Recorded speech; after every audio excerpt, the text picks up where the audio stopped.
Well, good afternoon, everybody.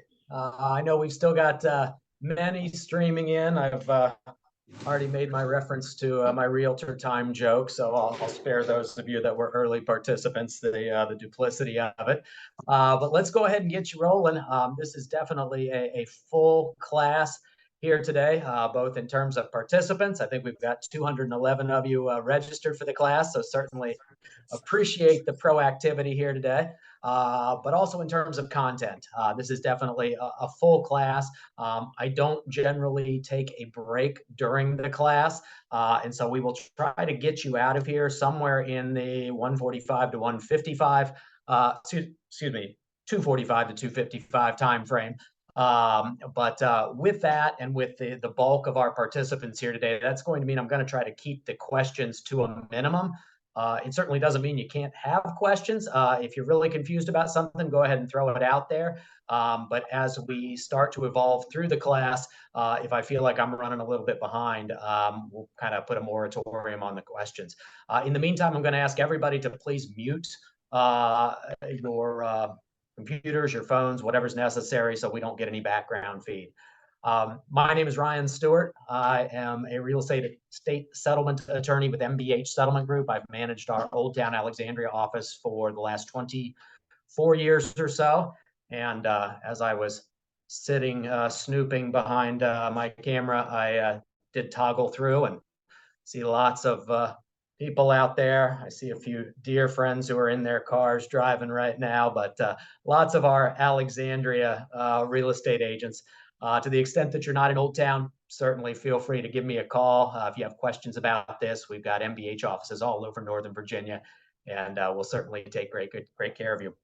In terms of the continuing education piece here today, this will get you 2 hours of CE credit.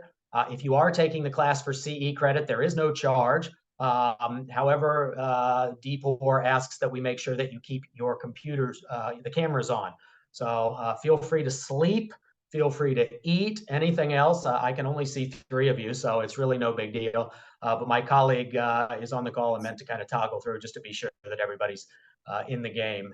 We will report these class hours to DPOR, and you'll see a post to their website here in the next few days or so. All right. So with that in mind, let's go ahead and get into it here today.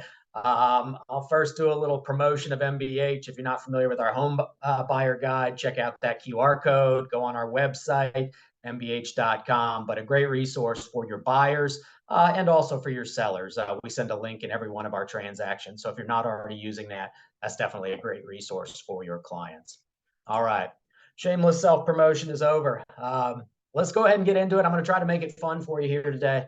I am definitely an animated teacher. I prefer to teach in person, though, if I'm being honest, I'm glad I'm not seeing 211 faces out there because inevitably one of you may be snoozing or yawning, and that'd make me feel like I wasn't doing my job. But I will try to keep it interesting. I tend to be a little animated when I teach, but I'll try to stay within the screen and not gravitate too far right or left.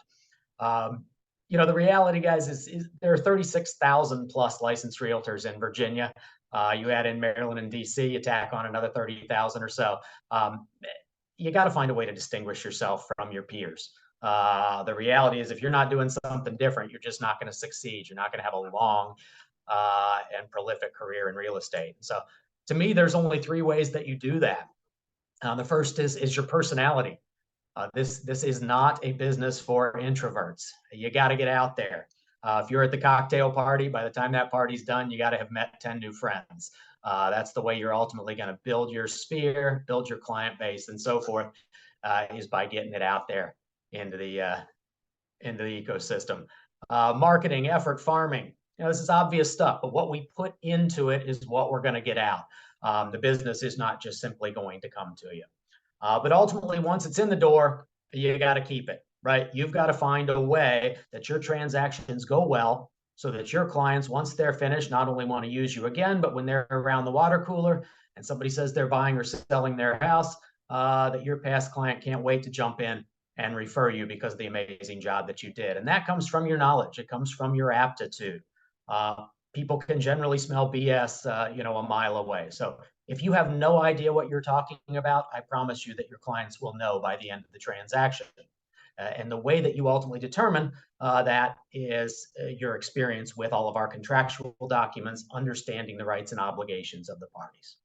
The very first day that I arrived at MBH back in 2000, the lead attorney at the time flipped a copy of the old regional sales contract, which was a Virginia document, at me and said, memorize this.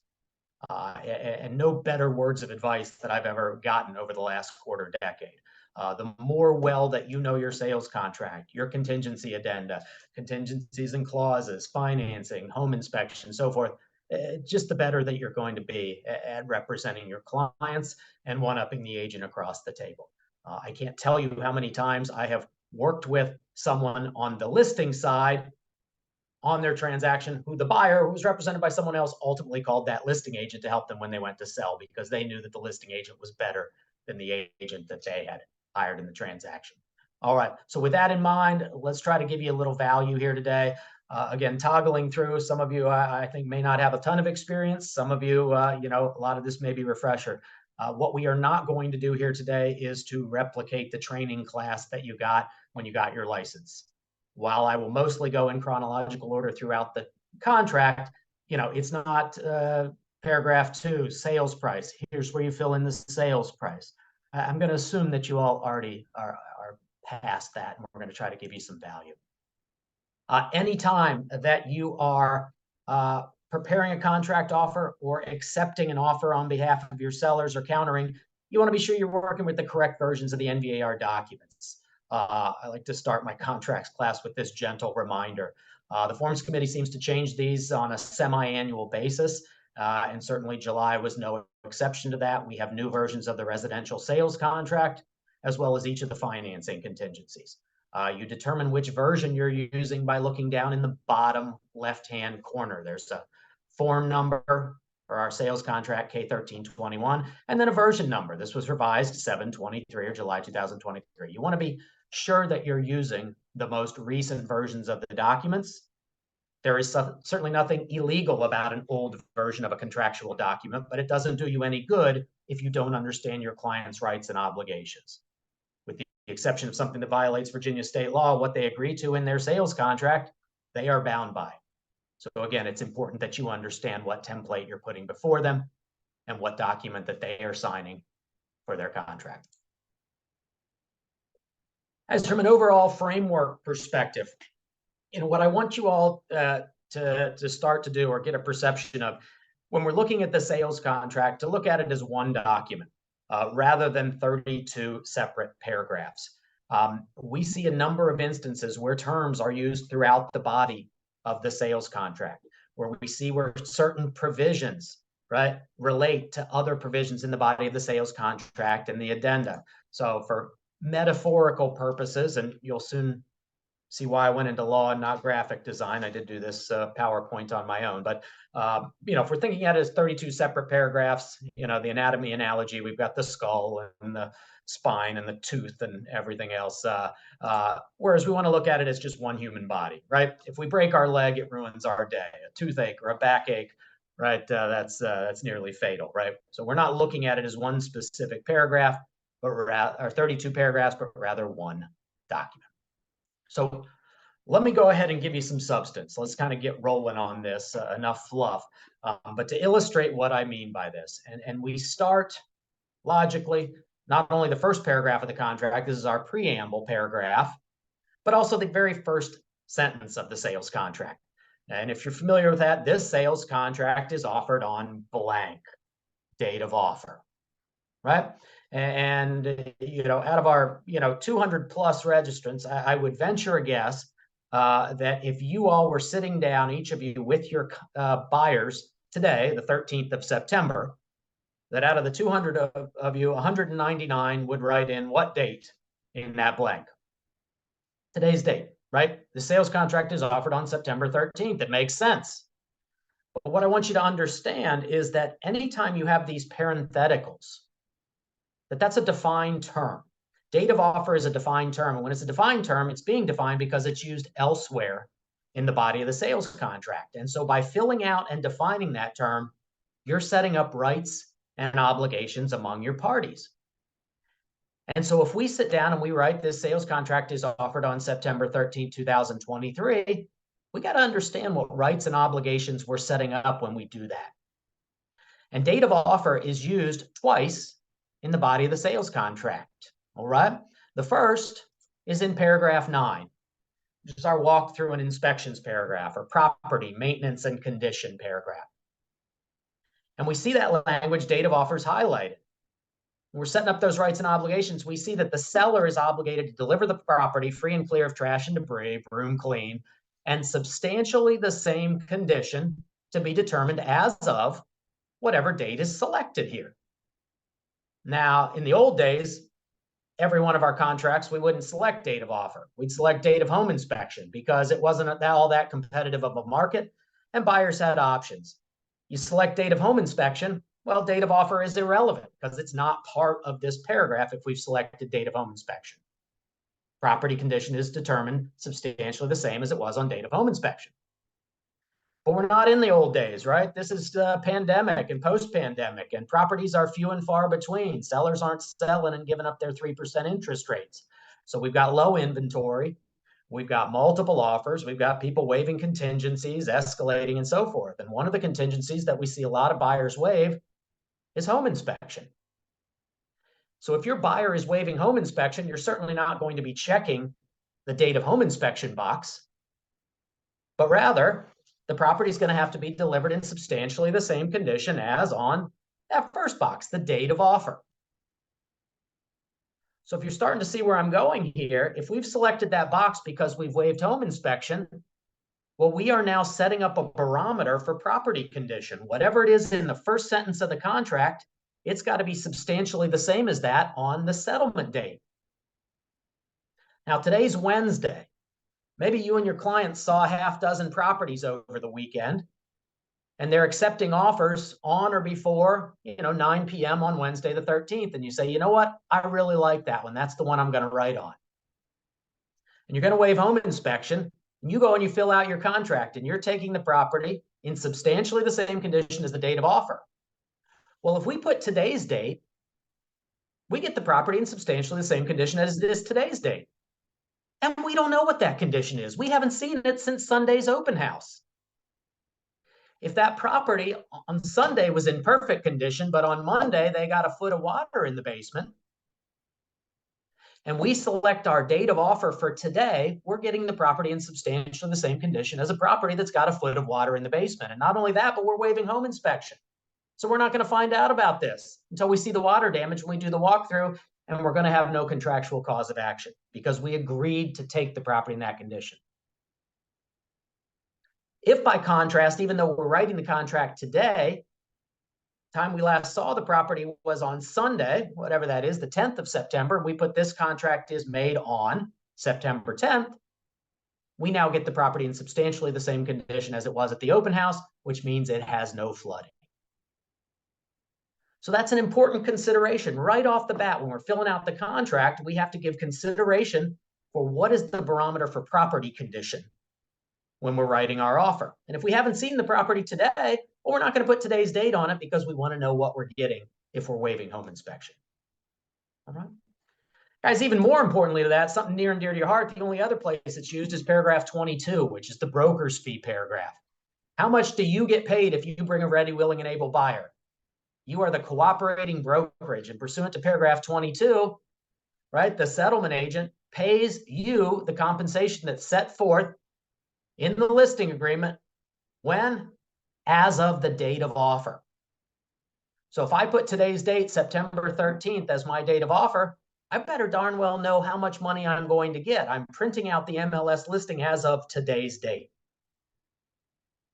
And where that becomes relevant, let's say again, we saw it on Saturday. The property had been on the market for 60 days. And on Monday, they still weren't getting offers. And so the listing agent talked to the seller and they said, you know what, let's drop the sales price, maybe make it more appealing. We'll also augment the commission, right? We were giving this much in commission. Let's reduce that by a percentage point. We'll maybe get some buyers. Hopefully the selling agents won't mind that they're making a percentage less. Well, on Sunday, you were getting the original commission, Today, you're getting the reduced commission. It makes a big difference what we put in as the date of offer. If we put Sunday's date when we last saw the property, we get that original commission. If we put today's date, we get that reduced commission. You need to be printing out the MLS listing for whatever date you're choosing as your date of offer and making sure that's consistent with what you anticipate as your brokerage commission, right? But again, just to back up very briefly, that first sentence of the contract has implications. We're setting up rights and obligations. And so it's important that we understand what the rights and obligations we set up when we're doing so: property condition and brokerage fee. All right. Ms. Annette, you got some music in the background. Go ahead and mute your phone or your computer. All right. So price and financing. Let's move on to paragraph 2. This generally relates to our financing contingency. You're working with a buyer. They're not coming in cash, and further, they're not sure they can afford this property, right? You've advised them it's going to be tough to go in with financing contingency, but perhaps property's been on the market for a while, and the reality is they don't know whether they're going to get approved. We need the parachute before we jump out of the plane. Anytime you have a financing contingency, it's critically important that you understand what the term specified financing means. And for those of you that have been in my classes, my sales meetings in Old Town over the last couple decades, you know that we pepper you with this term. You got to understand what specified financing is. All right. We talk about why it's an important term. We see in our financing contingencies, and this doesn't matter, FHA, VA, conventional.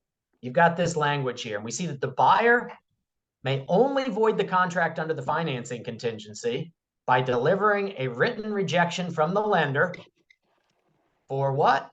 Their specified financing, right? If I want a financing contingency and I want to have the protection of it, and I get rejected for the specified financing, I provide that letter to the seller, I get out of the contract, right? Specified financing is what that letter has to be for. All right, well, it's important if we can get out for being rejected for our specified financing that we understand what specified financing is. And specified financing is defined in the contract. It's in the financing contingencies. It's in paragraph 1 right off the bat. And we see that specified financing, again, that which we're protected by the financing contingency, means the terms set forth in paragraph 2 of the contract. Well, paragraph 2 of the contract, this is a copy of it. What do we see? What are our loan terms that are in paragraph 2? Well, how much are we putting down versus what kind of loan are we getting? What are the amounts of the loans? Are we getting a first trust, first and second? And then what type of loan? Conventional, FHA, VA, USDA, what kind of loan are we getting? So that's part of our specified financing. Further, we see in the same definition that it's not only what's set forth in paragraph 2, but it's the following loan terms. This is right out of the financing contingency. And you'll see in paragraph 1A and 1B that those following loan terms, there's that language, right? Are we getting a fixed loan? Is it an adjustable rate? What's our term of years? And what's our interest rate? So all of those items, type of loan, amount of loan, number of loans, term of years, interest rate, fixed, adjustable, all of that comprises our specified financing, such that when we fill out the body of our sales contract and our financing addenda, and we detail all of those items, we are creating our specified financing. And if we go to our lender and we get rejected for that, then we get out under the terms of the financing contingency. And that's a really important consideration. Your clients have to understand that when they are writing an offer, if you discuss financing contingency and they tell you, yep, I need one of those, that they have to understand that they are protected if they're rejected for what they put in the body of their offer. But if they're rejected for anything else, that's not their specified financing. And if they're rejected for it, the financing contingency does them no good. And this is a good thing. This is a good thing because we want to set up a chronology with our buyers. The very first thing we want to do with them is introduce them to a lender, right? This is my loan officer. She's going to take amazing care of you. Done many transactions with her in the past. She's amazing, accountable, and so forth, best rates. Okay, we got our loan officer. Now that loan officer runs credit, right? And they get a broad brush of our financial situation and they pre-approve us. You can afford the $500,000 property. We're going to give you a conventional loan, right? 30-year term. Rates are running right now around 7% or so. Okay, that's great. Now we can go out and look for the property because we know what we can afford. Right? If we juxtapose all that, well, all of us would be out, in McLean or Bethesda looking at multi-million-dollar properties, and we write our contract and we say, oh, turns out I can't afford this. I make minimum wage, right? We want to know what we can buy beforehand, right? We want to know what kind of loan we have going in. And it's only those terms, your specified financing, that you're protected if you're rejected under your financing contingency. And again, that's an important consideration for you as selling agents to stress to your buyers that they understand that. We can't be jumping around from one loan to the next after we ratify our contract. All right, guys, let's talk about interest rates because we referenced that as one of the terms as well. So let me give you a little hypothetical here. Your client comes to you, they're currently renting. They tell you, hey, Ryan, I'm at $2,500 a month in rent. I've been putting money aside for the last 5 years. I got $100,000 sitting on the sidelines. And based on my current income, I am comfortable going all the way up to $3,000 a month for my mortgage payment. You say, great, right? I put them in touch with my loan officer, right? She runs their credit, sits down with them, and she says, okay, here's what we're going to do. You got your $100,000 down. Right now, interest rates are ranging around 6.5%. We're going to get you a conventional loan with 20% down.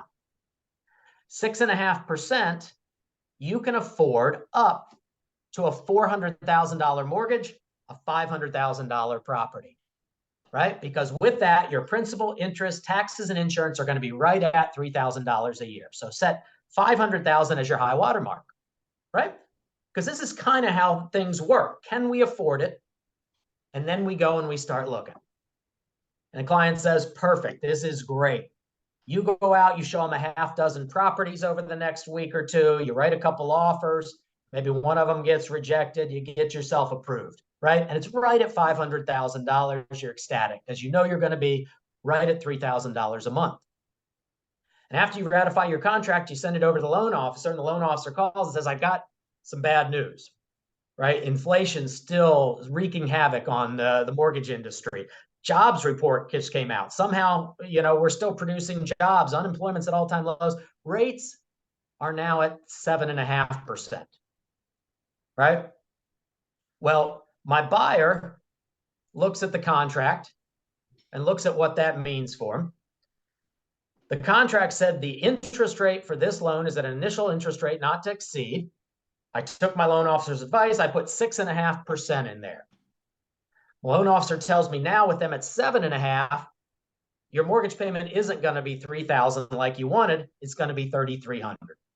Then I say, you know what? I think I'm out. That's $300 higher than I wanted to go. And so the question is, can the buyer void because interest rates have risen above the rate that he provided, 6.5% in paragraph 1A of the financing contingency?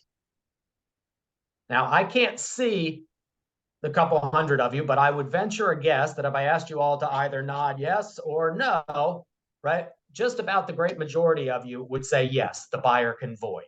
And don't worry, because out of all the hypotheticals I put out in all of my classes, this is the one that the greatest majority of people get wrong, right? Let me go back one. We put 6.5%. It's now 7.5%. Can I just send over notice voiding? Right? Seems like we should be able to. That's the whole purpose of a financing contingency. But we got to remember, how do we get out under a financing contingency? Right? We get out by providing a written rejection from the lender. Right? The financing contingency doesn't say that I get to void my contract because I don't like my loan. Right? It's not a home inspection contingency where you can void because you don't like the house. With financing, you get out because the lender rejects you. A third party says, we don't like you, not you don't like us. And the reality is, who set that $3,000 high ceiling for mortgage payments? I did. I said, that's as high as I want to go. The other reality is the loan officer says, Ryan, I got good news for you. You know, you make some good money. You're a real estate settlement attorney, right? High roller, big time, right? You got all these people supporting you, bringing you deals. You can afford up to $4,000 a month. Don't worry about it. We'll give a loan up to 45% of your pre-tax compensation. You're good, right? So the lender can't give me that written rejection. Now, it'd sure be nice if they could put it on a cocktail napkin and say, we reject Ryan because we're not offering 7 or 6.5%. But the reality is, one, they can give me the loan. Number two, they probably can give me 6.5 if I want to buy my rate down with points. And that written rejection, it's not a letter, it's a form where the lender has to check a box as to why you're rejected. Credit problems, income, assets, and liabilities don't meet lender guidelines, so forth, right? It's not just that Ryan doesn't like his interest rate, right? It doesn't work that way. So that's another critical consideration that your clients have to understand. The first is when they write that contract, they're tethering themselves in their financing contingency to the specified financing. The second is that this language is very poorly drafted. It makes it appear, there it is again, that I am somehow protected if interest rates rise above the level of what I put in my contract. And I am only protected if the lender gives me a written rejection letter. Okay? So they've got to understand that. And so again, when we talk about a chronology here, we've already met our loan officer. We've already determined what we can buy, right? We are now in the process of ratifying the contract. And if we don't have any other way out, like home inspection or HOA condo, where we can just void the contract because we don't like it, well, before we ratify that contract, we got to be on the phone with the loan officer and say, I think I'm at 6.5. Is that still what they are? Loan officer confirms it. We ratify. We immediately send them the contract and lock in the interest rate so that we are reducing the risk of that rate shift. We don't want our buyers sitting out there for weeks on end trying to rate shop or loan shop to see which is the better deal for them. As further, the financing contingency is not only loan sensitive, as we've discussed, but it's time sensitive. There's language in paragraph 2 that states that I have to make written application for my financing and any insurance no later than 7 days after date of ratification. Again, a good thing. We want buyers moving forward on their financing immediately once we've ratified the sales contract. And if I'm on the listing side and the buyer sends me a rejection letter for their financing, I'm looking at two things. It's loan sensitive. So is it for their specified financing, that which they detailed in the body of their contract? And did they make application for their loan within 7 days after ratification? Because if either of those is in the negative, that buyer's not protected by the terms of that financing contingency. All right. Y'all tracking? Very good. All right. All right. So we talked about specified financing. What if I want something else, right? Maybe the loan officer said, well, I can't give you 6.5% on a 30-year fixed product, but you told me a week ago you only planned on being here for 5 years. I've got a great product, a 5-1 arm, an adjustable rate mortgage, where we can get you at 6.5%. I say, well, that sounds great. I'll go with the adjustable rate product. I didn't detail it in my contract. I thought I was going 30-year fixed, right? But can I amend the terms of my financing? The answer is yes. There's a provision in the contract called alternative financing, right? And alternative financing is defined. And what we first know about alternative financing confirms what I've been talking to you about for the last 10 minutes or so. This financing contingency shall not apply to any alternative financing. Specified financing, yes, it protects us. Alternative financing, no, it doesn't apply. Again, much like specified financing where we defined it, if we know it doesn't apply, let's figure out what it is. And it's defined right after that. Alternative financing, oh, there we go, means any change Just like I told you, any change to the financing terms, down payment, loan finance, type of loan, interest rate, again, I don't like the language, loan program, assumption, fixed, adjustable rate, and so forth. If I make any adjustment, I was getting the 30-year fixed. Now, because I want to keep my rate, I'm going to the adjustable rate mortgage. That's alternative financing. And I'm no longer protected by my financing contingency. Again, your clients need to understand that. Right? So we talked about it before. The question is, can we still do it? Do we need the seller's consent? We don't. Whoops, I wanted the first sentence there. Buyer may substitute alternate financing for support specified financing, right? But if we want to keep the protection of our financing contingency, right? Because ultimately that's still the concern. In our hypothetical, our client who's going from fixed to adjustable still needs the benefit of the contingency. That's the whole reason she put it in there in the first place. How do we keep the protection of the contingency? We can only do that if buyer and seller execute a new financing addendum for the alternative financing. Real black and white there. Specified financing, you're protected.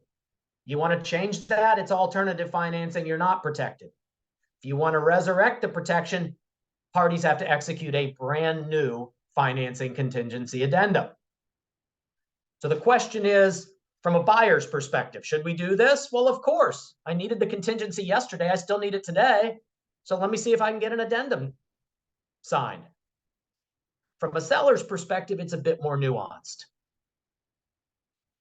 And I say that because it's very fact specific. Let's look at two different scenarios, right?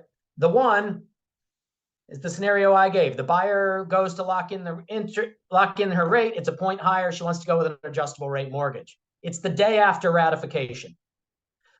In addition to financing, she's also got review of condo docs. And she's also got a home inspection contingency. Well, if we say no, we're not signing that new contingency addendum because you're going from a fixed to an adjustable, what's she going to do? She's going to void the contract under condo docs. Fine, I void because I don't want 7.5%. Right? So in that case, it's a day after closing. What's the harm in going from fixed to adjustable? We'll sign the addendum. Contrast that with our contract is ratified with a financing contingency, say a conventional loan, and it's financing contingency with automatic expiration. Won't go into detail, but this means after a certain number of days, that contingency's gone. And we're now past that number of days, and we're 3 days before closing, and the buyer says, you know what, they're thinking about going VA. It may require a new appraisal, so we want to do automatic extension, and we're changing. Well, hold on. That's very different from the first scenario. We're 3 days before closing. We're resurrecting appraisal language, right? You're changing the entire loan right before the transaction, and you didn't even have a financing contingency this morning because it automatically expired. If I sign that addendum, now you have one. Again, that's a dramatically different situation, and we as sellers would say, no, we're not signing that. If you can get out under the contract some other way, go for it. Otherwise, at least we've got a cause of action because we know your financing contingency is gone. It expired last week. So obviously, typically your situations aren't as polarized or as opposed as those two, but you always need to look at the situation if you're on the listing side as to whether you're going to be willing to sign that. All right. We know we can switch financing. We know the implications. Can we switch lenders after ratification? So I wrote a sales contract. I provided a pre-approval letter, and my pre-approval letter said I was getting my loan through ABC. And the listing agent actually liked that because ABC is their in-house loan officer. She's worked with that lender a million times. She knows he's great. She tells her seller, the whole reason we're going to take this contract is because we're working with ABC. He's a great lender, right? Now, the question is, can the buyer switch? So we've seen an evolution on this. 20 years ago, the buyer was tethered to their pre-approval letter. Specific language in the contract that if you're rejected by one other than who provided the pre-approval letter. Well, we didn't want to hitch people to their pre-approval letters, so they changed that. And many of you may remember the old days where, they had a specified lender. You had Form 100, all this different language, and you were essentially tethered to the lender who you made application with within the first 7 days following ratification. If you were rejected by them, you got out. Anybody after 7 days, you're not out. Well, for reasons that I don't really agree with, the Forms Committee has again changed this language. And we see the language now that states that buyer's substitution of lender to which they've made application will not constitute a change in specified financing and will not constitute buyer default, provided there's no additional expense to the seller and the settlement date isn't delayed. What's that mean? It essentially means I have an obligation. We talked about it being time sensitive. I got to make an application with somebody within 7 days after ratification. But so long as I do that, and so long as I'm rejected for my specified financing, which is what we talked about, it doesn't matter who I get rejected by, nor when I made application to that particular lender. I could make application to somebody 2 days before closing and say, look, I originally applied with ABC. I think they're going to approve me. I don't really want to buy this house. So I'm going to apply for this loan through you. And I'm hoping you'll reject me because I bought a car last week.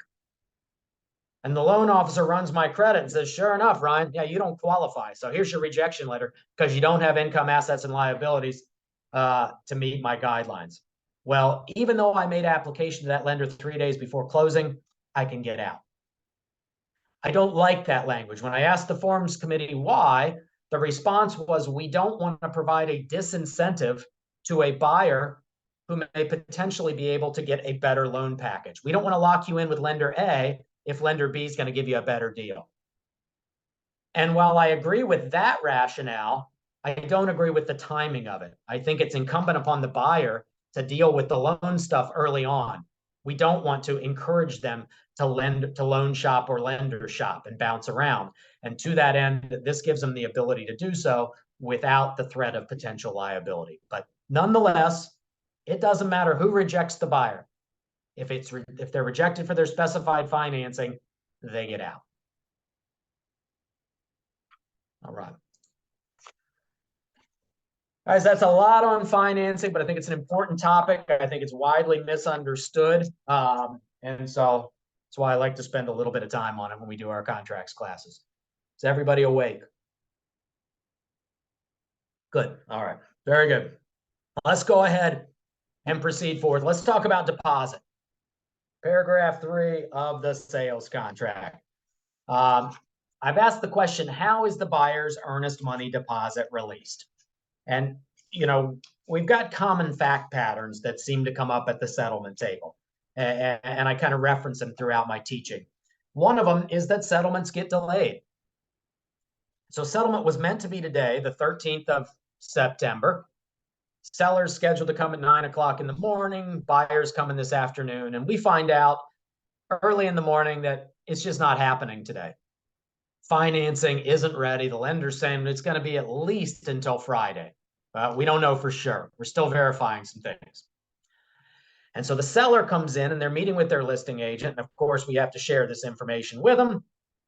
And clearly they're not happy. But this is their highest and best use. This is the bird in hand. They still want to sell to the buyer, despite the fact that the buyer's not going to meet the agreed upon settlement date. And so they sign their paperwork. And questions start to arise. And what happens if it's delayed? How do we handle that? And so forth. And inevitably, they get to the worst case scenario and they inquire of their listing agent, what happens if ultimately the buyer is never able to close? And the response, more often than not, is some version of, emphatically, we'll take their deposit. Don't worry, right? We got you here. Well, the deposit paragraph is all about setting up proper expectations. And if we look at paragraph 3, there's only 4 ways that a deposit can be released. It's held until it's credited towards the sales price at settlement. Well, that means we closed. Seller didn't take it, right? The buyer gave it to us as part of the sales price. Similarly, all parties have agreed in writing as to its disposition. Again, we didn't take it. They gave it to us. We all signed a release We agreed to go our separate ways, and as part of that release, perhaps the buyer was willing to forfeit their earnest money, but we didn't take it. 3, a court took it. Court of competent jurisdiction orders disbursement, and all appeals periods have expired, right? We didn't take it. We're at least 6 months down the road, probably more like a year. We've lawyered up, right? And a court finally awarded us the earnest money. Or 4, you can line through, because while there are bits of minutia in the Virginia Code, they're not relevant to your life, right? Disposed of in any other manner authorized by law, there are 0, right? So did we close, did we sign a release, or did we go to court? None of those have anything to do with taking their deposit, right? And so it's important to set up realistic expectations for your seller, because inevitably 2 weeks from now, the buyer still won't be any closer to closing. And the seller is going to say, you know what? I've been giving it some thought. I think I want to go ahead and take that earnest money, right? Well, of course, they can't do it, right? And they're not going to be happy with you once those expectations are diluted. So the way to handle this, all is not lost, right? Instead of saying we'll take their earnest money, refer them to paragraph 25, which is the default paragraph. Because the default paragraph provides, if either seller or buyer refuses to execute or release a deposit, and a court finds they should have executed it, the party who so refused to execute will pay all the expenses, including without limitation reasonable attorney's fees incurred by the other party to litigation. So the answer is, what happens in 2 weeks if they still haven't closed? Well, in 2 weeks, we will send them a release. We'll unfortunately have to put it back on the market. We'll ask them to forfeit their earnest money deposit in full. And if they refuse to do so, then I've got an attorney I can recommend that you hire to sue them for not only the EMD, but perhaps your actual damages or attorney's fees. Okay, we've set up reasonable expectations. We've given them a reasonable remedy that they will ultimately be made whole. All right. So we want to be very clear about that when we're discussing what happens to the earnest money. All right. Now, something else that I hear just as often. It's not the buyer that can't perform, right? Maybe the buyer doesn't want to perform, right? And they inevitably ask their selling agent, hey, what happens if ultimately I can't close? Or if I don't want to buy this property? Well, the answer most often I hear is you could lose your deposit, right? Or when agents are going through the contract offer with their buyers and you get to the earnest money, well, that's a check you're going to write. The settlement agent's going to hold it. And if you breach the contract, that's how much money you could lose. Okay, well, I should keep that low then. I don't want to lose a big amount of money. And then this dialogue ensues about how much you should put down, to have your offer considered by the seller, right? It's got nothing to do with the buyer's liability, right? The language in the default paragraph states, if the buyer fails to complete settlement for any reason other than default by the seller, right? So the seller is ready to go. The buyer either doesn't want to close or can't close. The buyer will be in default, and at the option of the seller. So let's see what I did here. There we go. Let's get that back up there. Sorry. At the option of the seller, the deposit may be forfeited to the seller. Right? So it's possible that the earnest money deposit could be the extent of the buyer's liability. However, if the seller does not elect to accept the deposit as liquidated damages, the deposit may not be the limit of the buyer's liability in the event of a default. So what's that mean? A buyer says to me the morning of the closing, I don't want to buy the house. How much money could I stand to lose if I just walk away? Well, my answer is, I don't know. Because while the seller might be willing to accept your earnest money, the harsh reality is that the seller could say, you know what? I got to put the property now back on the market. It's going to take me at least another month to get this thing sold. You offered me $1 million. If I end up selling it for $900,000, well, there's $100,000 in damages right there because that I lost by virtue of not having your contract.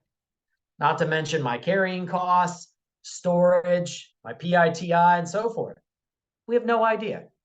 This is a case called Sandbeck v. Reyes. It's very well known in our industry. But so was somebody, Ms. Reyes was a young attorney looking to buy a property in Old Town Alexandria, and she decided she just didn't want to buy the property. She had a $10,000 earnest money deposit. Seller said, I'll let you out, give me the EMD. Ms. Reyes thought she knew better and said no, dug her heels in, tried to negotiate less. Ultimately, the Sambecks did sell the property 60 days or so later, but they had damages associated with doing so. And they sued Ms. Reyes for all of their damages, for all of their carrying costs. Both brokerages sued for the commission, and the $10,000 earnest money deposit became a $78,000 judgment. So again, as I alluded to before, the cost of being stubborn under the body of our sales contract can be very significant. We don't in any way want to tether our buyer's liability expectations simply to the earnest money. Very good. All right, paragraph 4. Paragraph 4 is our settlement paragraph. Buyer designates, there we go. That ought to be just auto-populated for you, right? MBH Settlement Group. Some shameless self-promotion here, guys, but obviously I teach these classes not because I love teaching classes, but because I have 2 kids who I will one day need to put into college. So, obviously there's a quid pro quo here. We want to work with you. If you're not already using MBH, certainly give one of our offices a shot, and we'll give you a very efficient, professional, knowledgeable transaction. In the meantime, the goal is to set up a symbiotic relationship with you. We want to help you out. So if you have contract questions, if you have issues with drafting, if you run into a major settlement problem, certainly reach out. My contact information, my colleague Beverly is going to put that in the chat. You are more than welcome to reach out to me and I'll help you. But again, our goal is to make your life a little bit easier. All right, very good.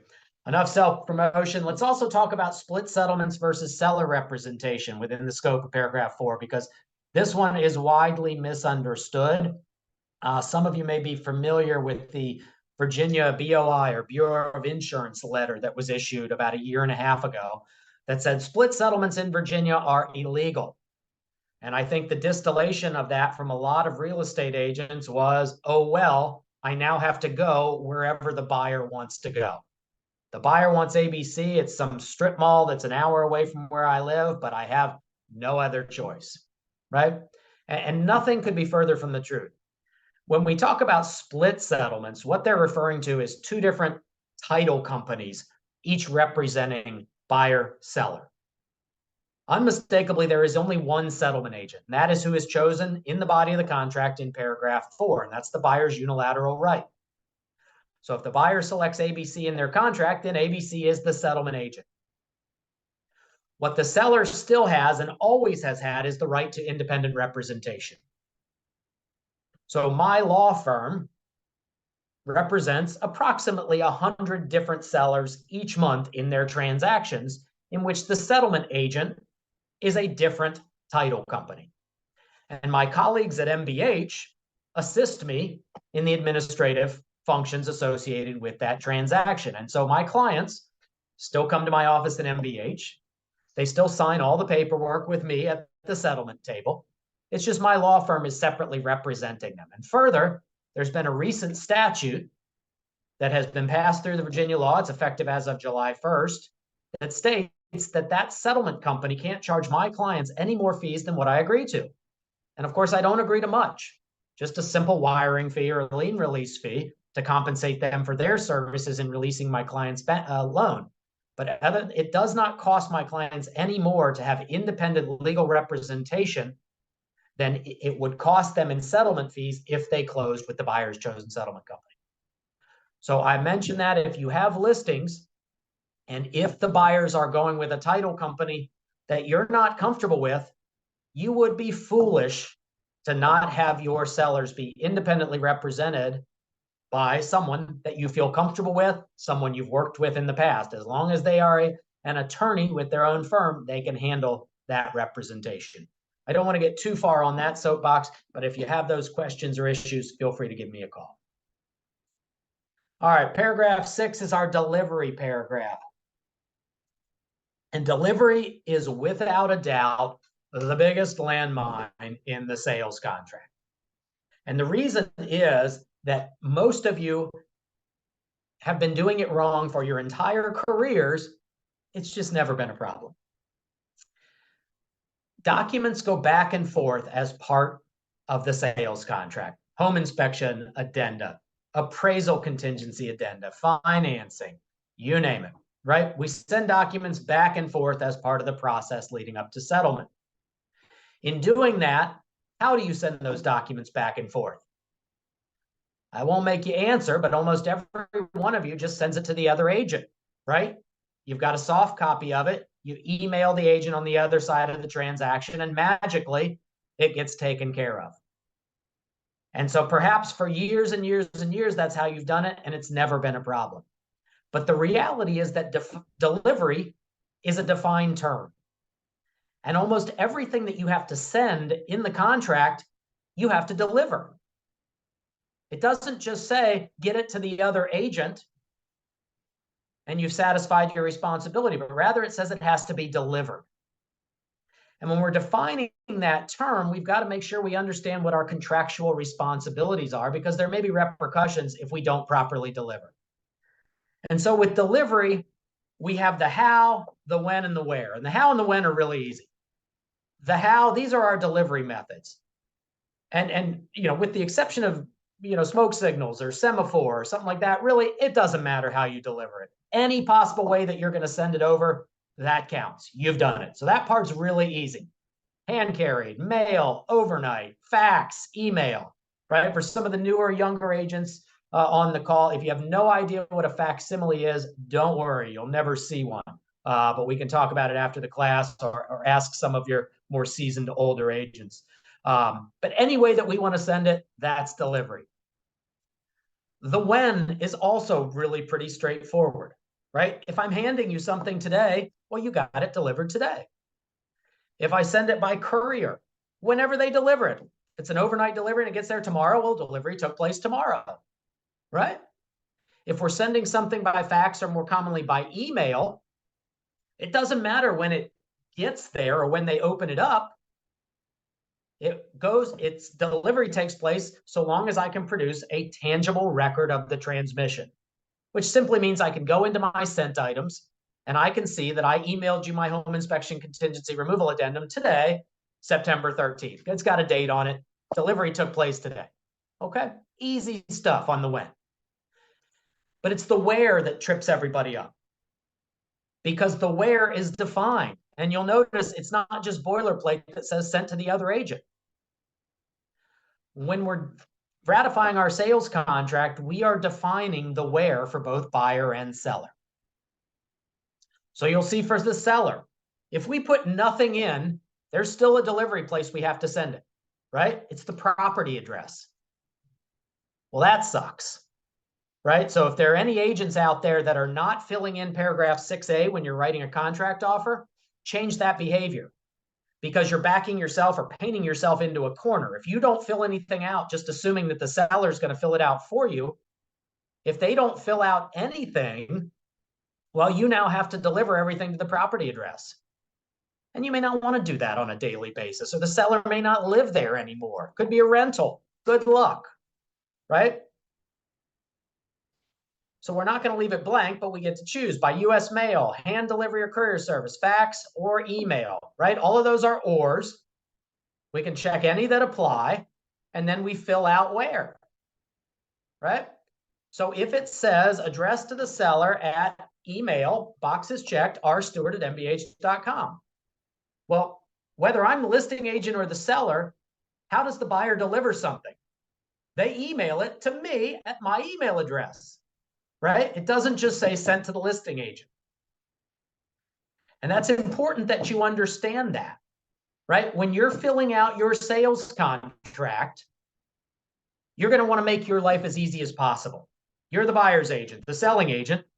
Well, what am I used to doing? I'm used to sending it to the other agent. So I'm going to check email, and I'm going to put the listing agent's email address, and that's going to be part of my contract offer. And also in paragraph 6B, I'm going to choose what works best for me and for my buyers, right? That may be my email address, because I check my email fastidiously. My buyer may be some hotshot, some youngster that says, I want to control everything, right? I'll let you know when I need your help. Well, fine, let's use your email address and warn them what may be coming, right? But when you're filling it out, listing agent's email address, and then for you and your buyers, what works best. But more importantly, once that contract is ratified, you've got to be hypervigilant in delivering documents as required by the delivery paragraph. And the hypothetical that I use here is I'm the buyer's agent. My buyer's just done home inspection. And the sales contract, it says emailed to the seller at perhaps the seller's email address or the listing agent's email address. And I stop in at the grocery store before I'm going to go to my office and scan this home inspection contingency removal addendum and the home inspection report.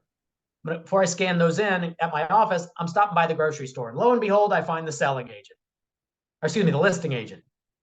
And I said, oh, serendipity. I said, I was actually just getting ready to send this over to you. It's my buyer's home inspection addendum. Not too much on there, but you'll see we're asking for a few things, yada, yada, yada. And the listing agent says, oh, actually, this is the seller, right? We're getting a bottle of wine. We're going to go and have dinner together. So, yeah. I say, well, that's great. You'll save me the effort. I don't have to go to the office. Here is the contingency removal addendum and the home inspection report that I was going to email you, right? And 3-4 days go by. We're past our inspection deadline.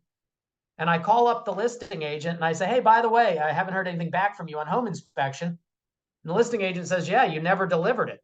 Home inspection contingency's gone. Is the listing agent correct? We all acknowledge that we gave those documents, hand delivered them to the buyer, to the seller, to the lister, to the seller. But how did we give it to them? Did we email it as was required in the contract? No. Delivery is not concerned with receipt. Delivery is concerned with, did we send it in one of the ways identified to the address that was provided? And if it says address to the seller at the following email address, that's the only way that we can send it. And so you've got to be fastidious in adhering, as I've said, to what's in the contract. When you are delivering documents, you've got to specifically do this. And a lot of listing agents will purposely bait this trap for you. For the listing or for the seller's delivery address, they'll put the seller's email. And when you do home inspection, you'll email it to the listing agent because that's what you've done your entire career. And after you get past 9 p.m. on that date defined in your contract as your inspection deadline, that listing agent will call you up and say, Ryan, I hate to do this to you, but you didn't properly deliver. Your contingency's gone. And lo and behold, you were asking for $5,000 for your clients because the roof leaks. And now guess who has to pay the $5,000 because you screwed up? You do, right? Because you didn't properly deliver. So you've got to adhere to what's in paragraph 6 when you're delivering documents to be sure that you're sufficiently establishing delivery. All right. Now, I want to contrast delivery in the sales contract versus the provision of HOA and condo documents. This is pursuant to the Virginia Resale Disclosure Act. Now, some of you may be saying, what the heck is the Virginia Resale Disclosure Act? So as of July 1st, the Virginia legislature got rid of the Virginia Condominium Act. That was the rules that apply to properties in a condo. And they got rid of the Virginia Property Owners Association Act. That's the rules that apply to properties in an HOA. What they realized was that there is exact parallelism between the rules for condo and HOA. And if there's exact parallelism, why do we need 2 statutes? Let's just do one. And so they got rid of the old. They simply did one new statute called the Virginia Resale Disclosure Act, which applies to all properties in HOAs and condos, right? And further, it's exactly the same as the old Condo Act and the POA Act. So if you're about to vomit thinking that there's a whole new standard that you've got to learn, relax. What you knew before for HOA and condos is still exactly the same. It's just called a different name. And one of the points I want to make about this is that when we're talking about getting HOA and condo documents to the buyer, it's a very different framework than delivery under the contract. And it is a different framework because the Virginia Resale Disclosure Act and its predecessors, the Condo and POA Act, are Virginia law. And we can't create a contract that contradicts Virginia law. right? You and I can't agree that you get to go 80 miles an hour on the Beltway because Virginia law says you can't. They set the speed limits, not us. Same thing with the rules for HOA and condo. They set the rules. And so we're not concerned about delivery. We're not concerned about paragraph 6 when we're talking about HOA and condo. When we're talking about HOA and condo, we're concerned with receipt, right? Delivery under the contract versus receipt for HOA and condo. And to illustrate that, and this was just 2 of the sections, I could have pulled another half dozen. When we talk about the new language in the sales contract, paragraphs 8 and 9, Condo Act and POA Act have been replaced now with just paragraph 8, which is the Resale Disclosure Act. But again, it's got the same language. And this language is parsed from the Virginia law. And every time that we look at the time frames that set up, every time we look at the rights and obligations, we see that they toll from the buyer's receipt. Doesn't matter when we delivered it. It matters when the buyer received them. So we have a sales contract that states that for delivery of the HOA or condo documents, the buyer prefers, that's the language, delivery electronically at rstuart@mbh.com. That's what I'd like. I'm a tech guy, right? You saw my clip art earlier, right? I'm clearly 21st century, right? So I want a soft copy. Now let's talk about my hypothetical before with the grocery store. So the listing agent knows I want a soft copy. This happens to be a homeowners association. It's small, it's old school. They just provide a booklet of documents. They haven't evolved into the 21st century yet. So we've actually got a hard copy of documents. We're getting ready to go to our office as the listing agent, scan it in, send it over to the buyer. And we walk into that same grocery store, and sure enough, there's the buyer's agent. We introduce ourselves. Sure enough, this is the buyer, right? We were just grabbing a bottle of wine, right? I guess clearly all of our real estate transactions require alcohol, right, to get through them. So I say serendipity. I was going to have to scan this all in. Here are the homeowner documents, right? And the buyer says, no. I don't want this big giant thing of paper. I'm going to have to go scan it all in. It's going to be a nightmare for me. I require that you email it to me. I say, hey, look, here are the documents. Has the buyer received the documents? Yes, we put them in their hands, right?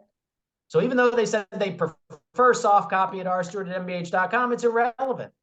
They have received the HOA or condo documents, and any time periods that they may have to void are now tolling. That clock is ticking. They received the documents, right?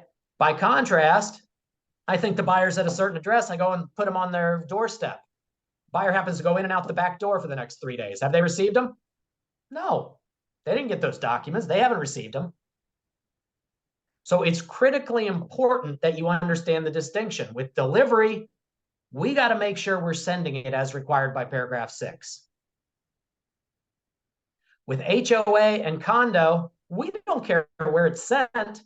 We care that it was received by the buyer, right? And so while it's not required by the act, I highly recommend that if you're on the listing side, you always get some sort of written acknowledgement for receipt of the documents.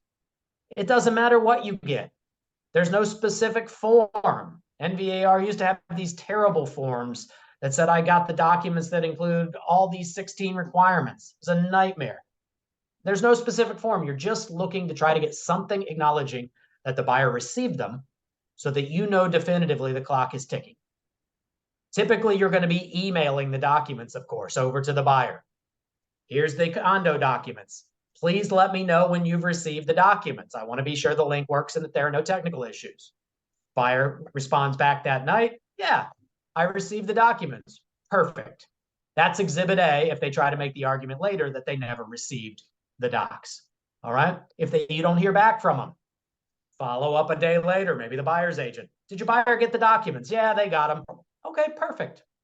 All right. We're good to go, right? Just anything in writing that you can establish. If you email them 5 times and they never respond, well, that's your exhibit A. Hey, I sent them 5 different emails. They never responded. I sent the email out on this day. I consider the time period told, right? Whatever you can do to substantiate your side that the clock is ticking. All right. people always want to ask me, how long does the buyer have, right? The typical time frame is, 3 days. It can be extended by up to 7 days in the act. But let's say we don't extend it and we have 3 days. Well, for deadlines in the body of the sales contract, we know when those days end because it talks about 9 p.m.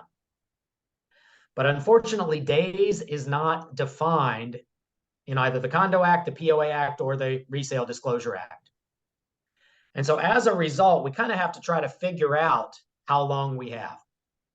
This is not a fun answer here, but I've got a good resolution. So if I got something right now, it's 2 o'clock on the 13th, and I have 3 days to cancel. Well, there's one of 3 conclusions here. One is that 3 days equals 72 hours. And so I have until 2 p.m. on September 16th.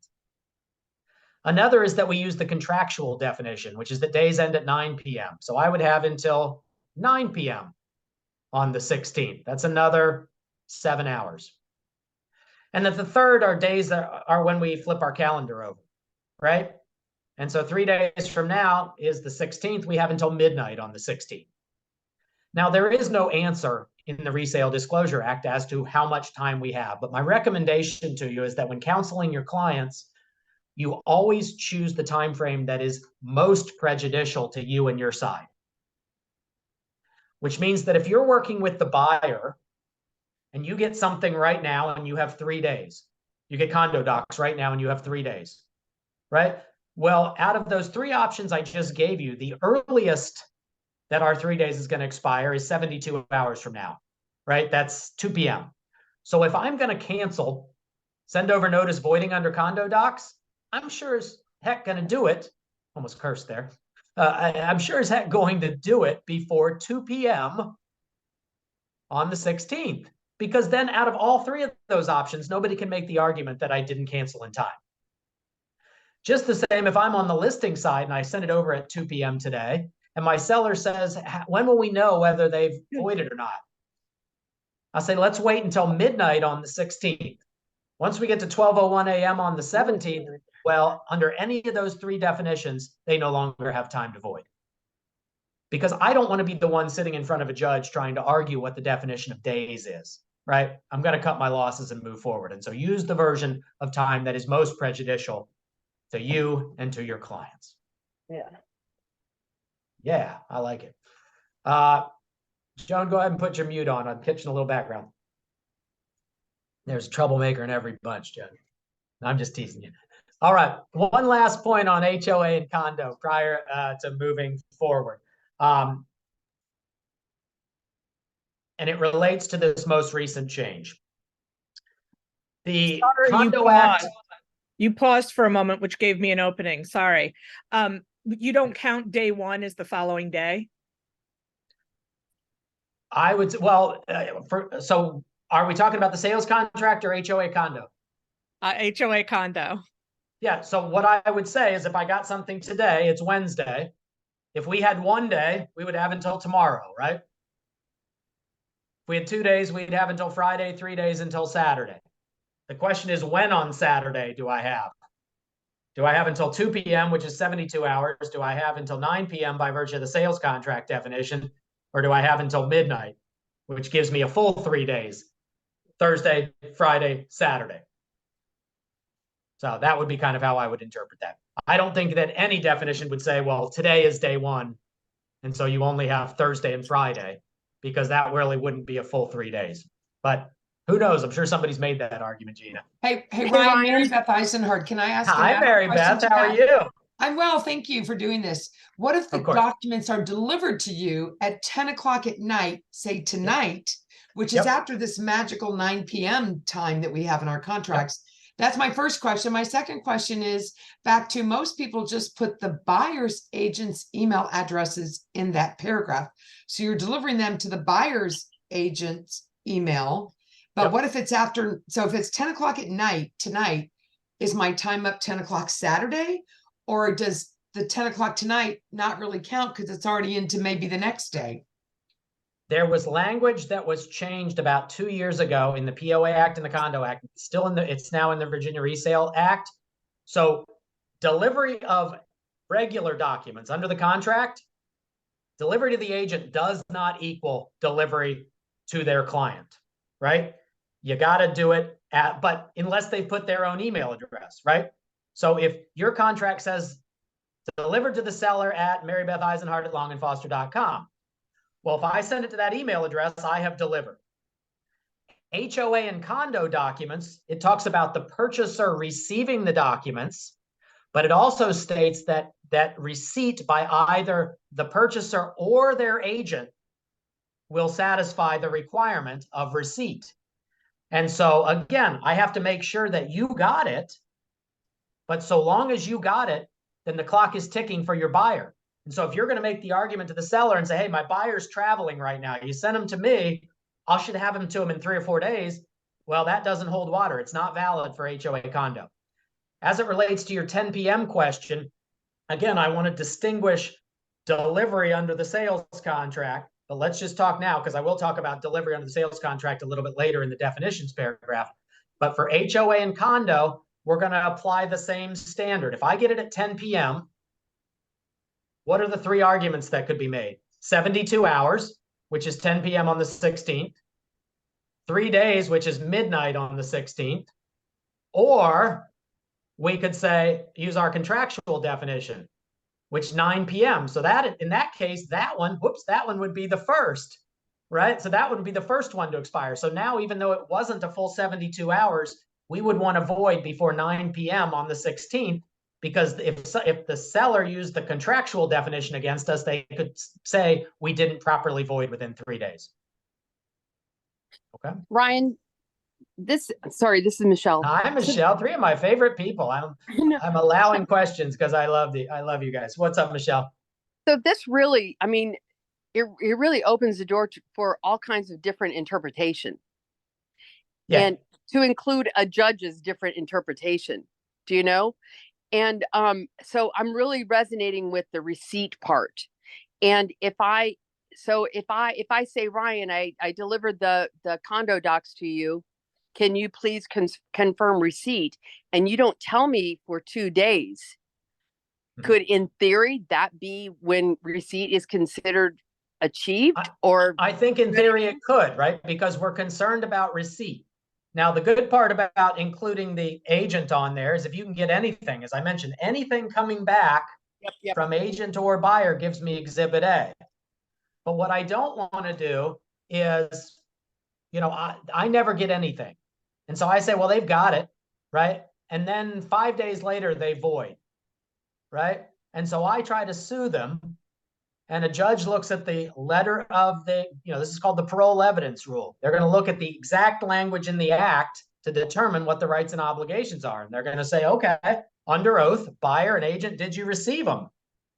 And I say, well, the link wouldn't come through. We contacted the association. They gave us this code, and then we were able to open it up on Thursday. Okay, well, you received them on Thursday. And now we've lost, and on top of that, we're liable for attorney's fees.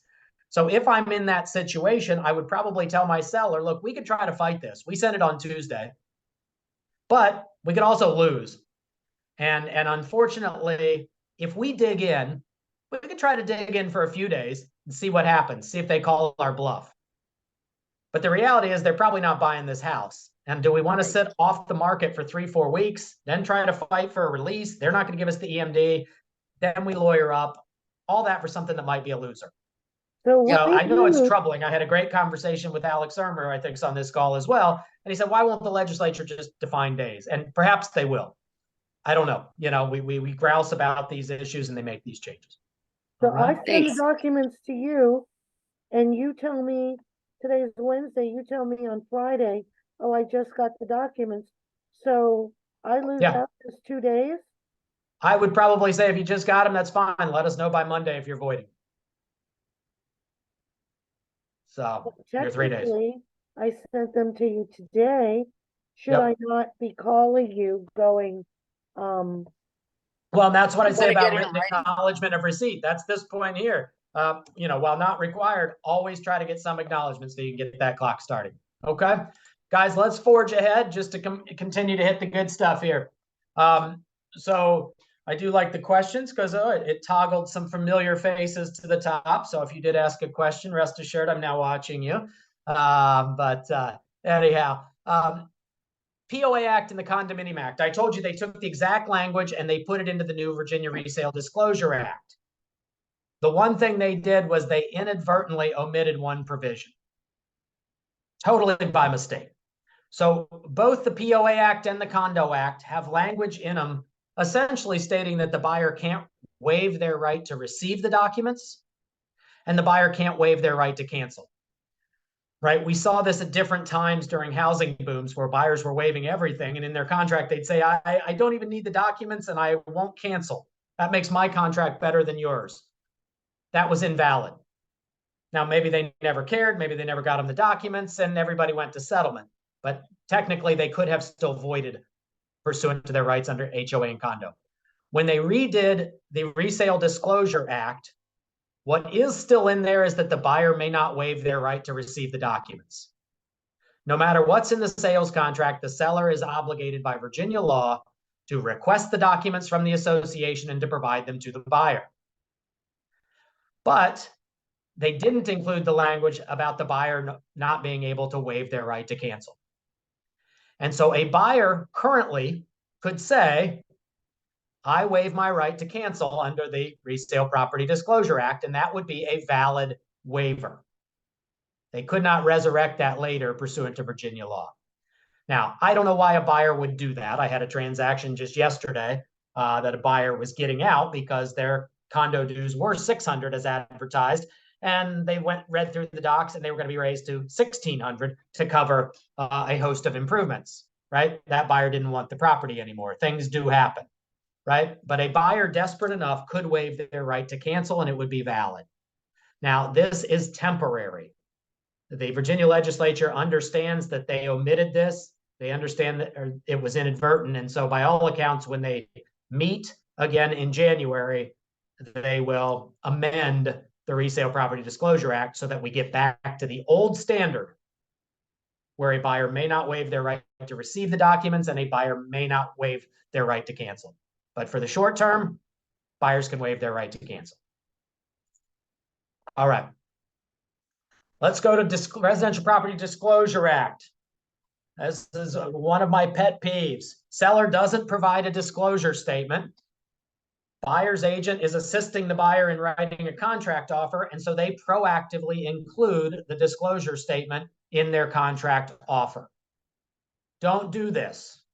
All right. The Residential Property Disclosure Act, to the extent it's not provided by the seller, gives the buyer the right to terminate up to 3 days after delivery of the statement. And further, they can terminate all the way up to the settlement if no disclosure statement is ever provided. That is an ace in the hole that I, as the buyer, have a right to cancel simply because the seller wasn't doing what they were meant to, or the listing agent wasn't worth their salt. Right? Don't close out that loophole for your buyer.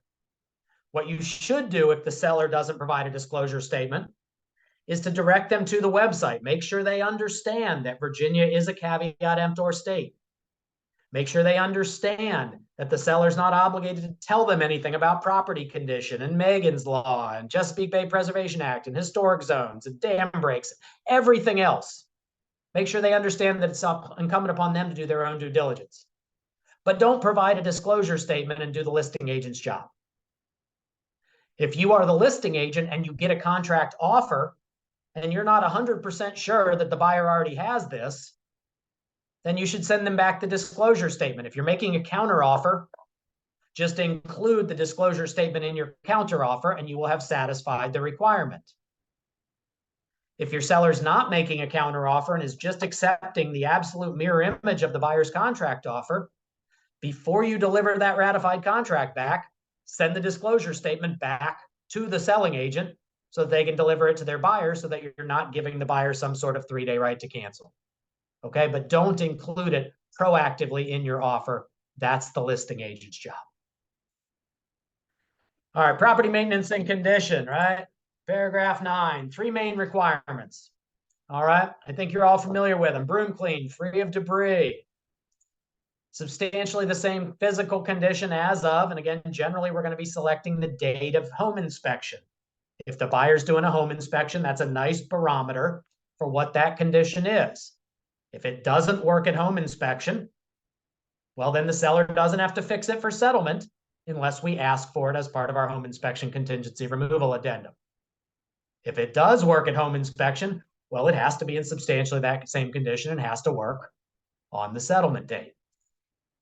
And seller will have all utilities in service through settlement. Those are our three core elements.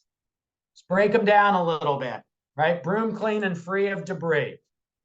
So guys, we have a number of scenarios that seem to repeat themselves, unfortunately, at the settlement. And the one is the seller. Ryan. Who's there? Mehmet, what's up?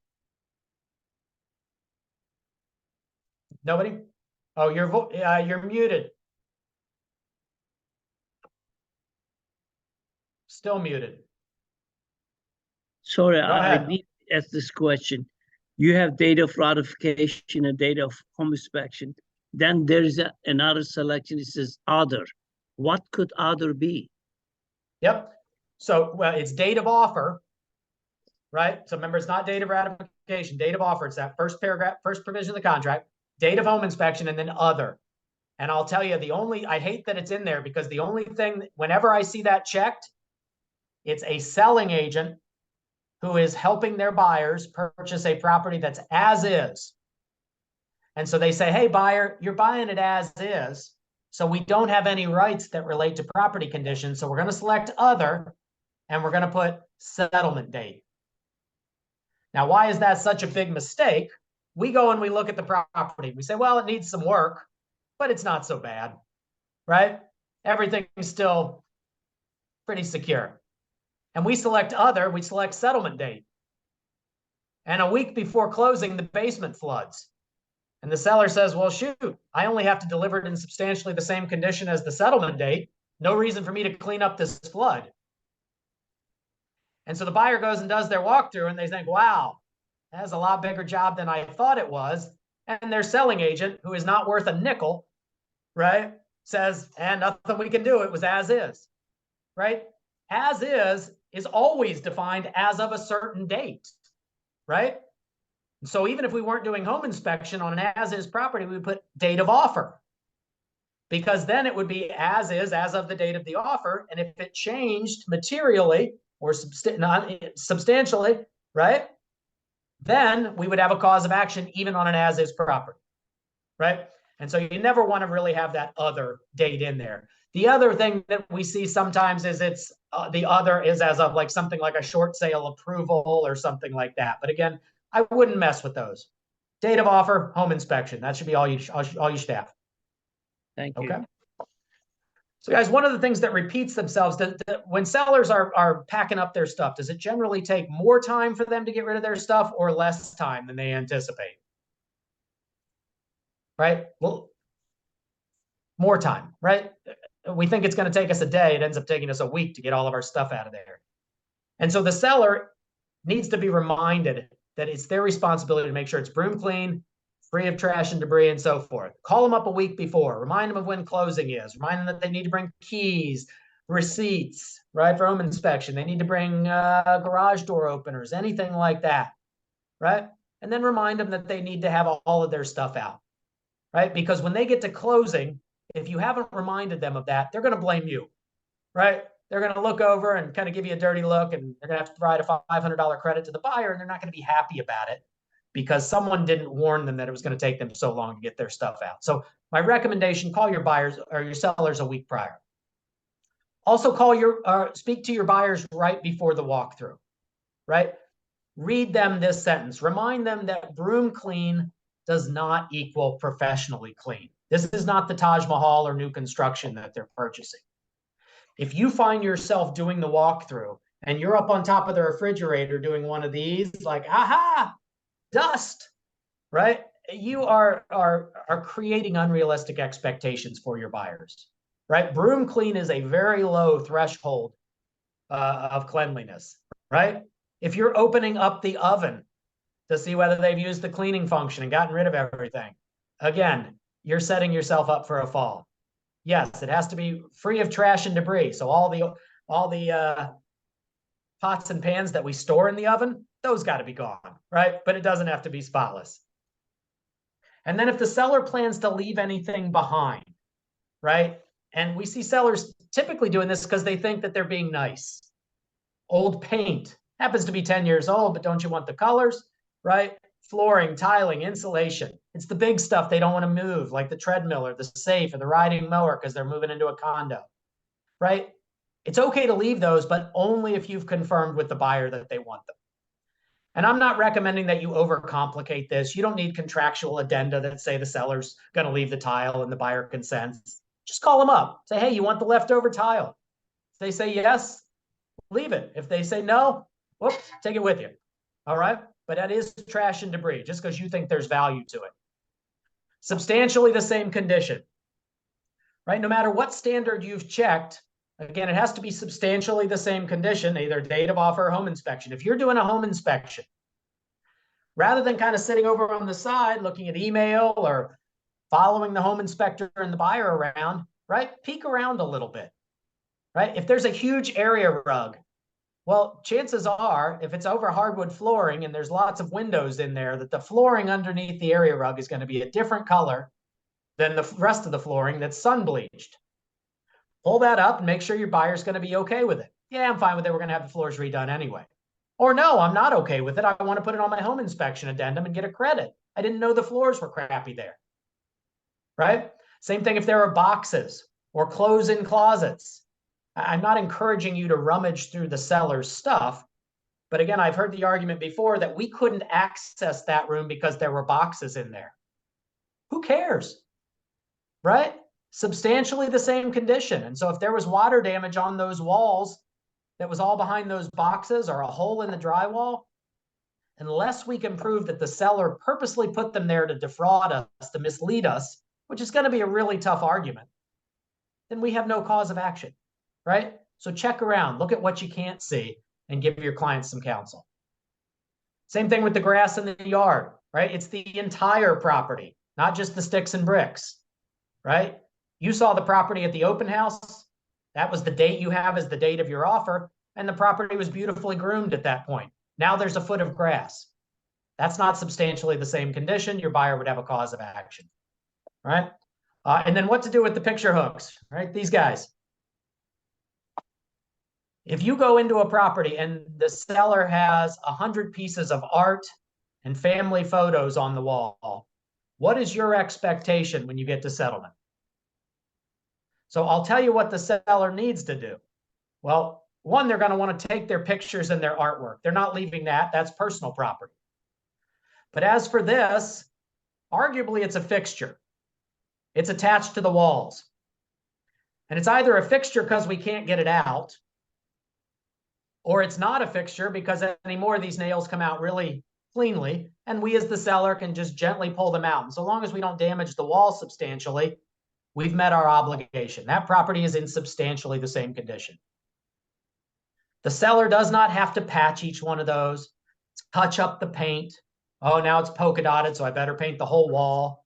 Now that wall doesn't quite match, so I got to paint the entire living room. None of that. Substantially the same condition. And so if there are lots of pictures on the wall, you have to ask your buyers what it is that they're expecting when they move into the property. Because chances are what they're going to get is going to be reminiscent of a pincushion with lots of holes in the wall. And if that's problematic for them, we either need to ask the sellers to fix it as part of home inspection, or more realistically, negotiate some portion of some closing credit. Buyer was going to paint anyway. Now maybe we can get $500 or $1,000 to offset that cost because the seller's got so many holes in the wall as part of home inspection. But don't anticipate that the seller is just going to fix those for you because there's no contractual obligation to do so.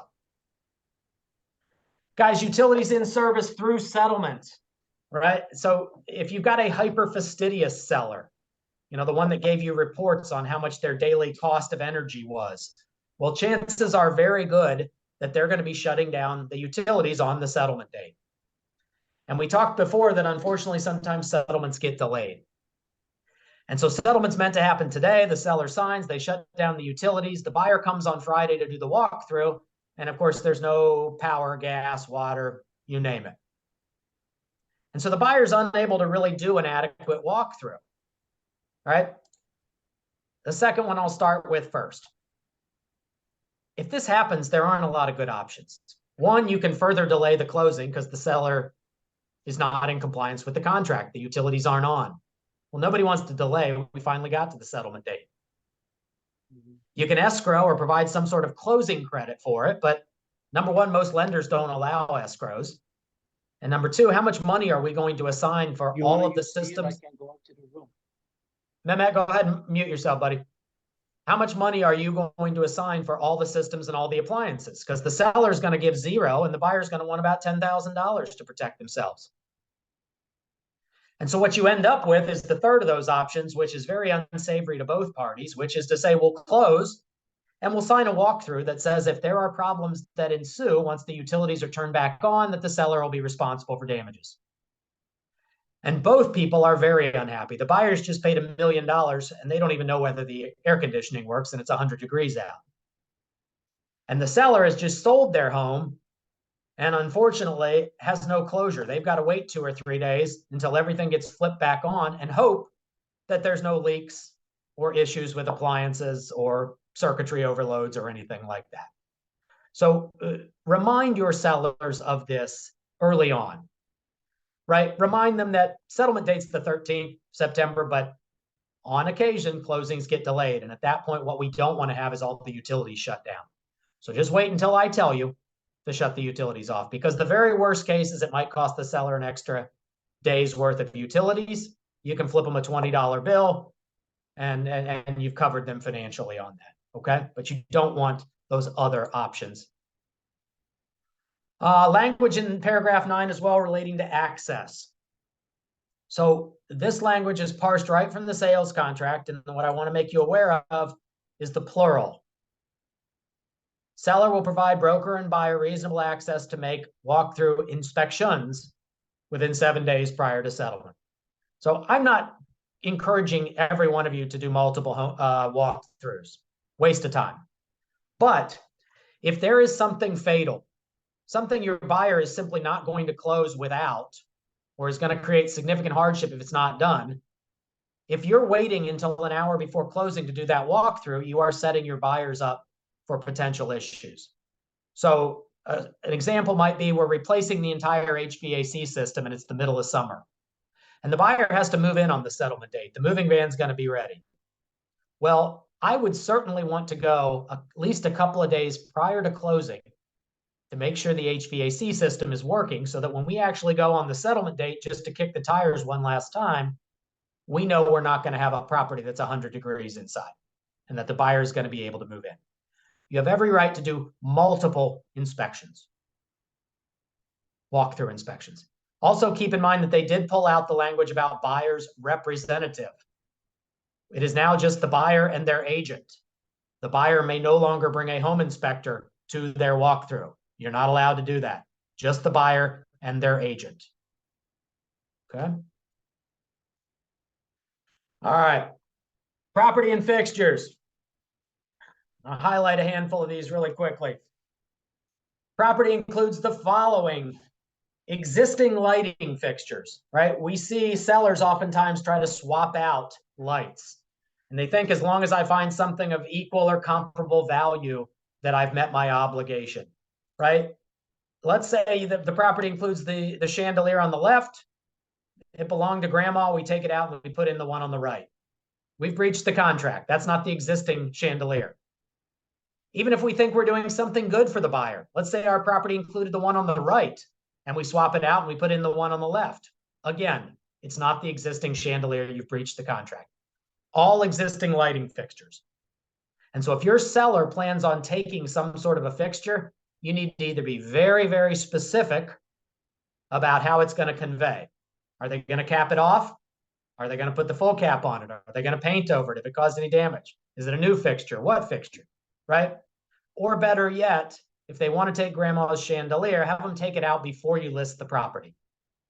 Go buy a new chandelier, put that up, and then list the property with the new chandelier.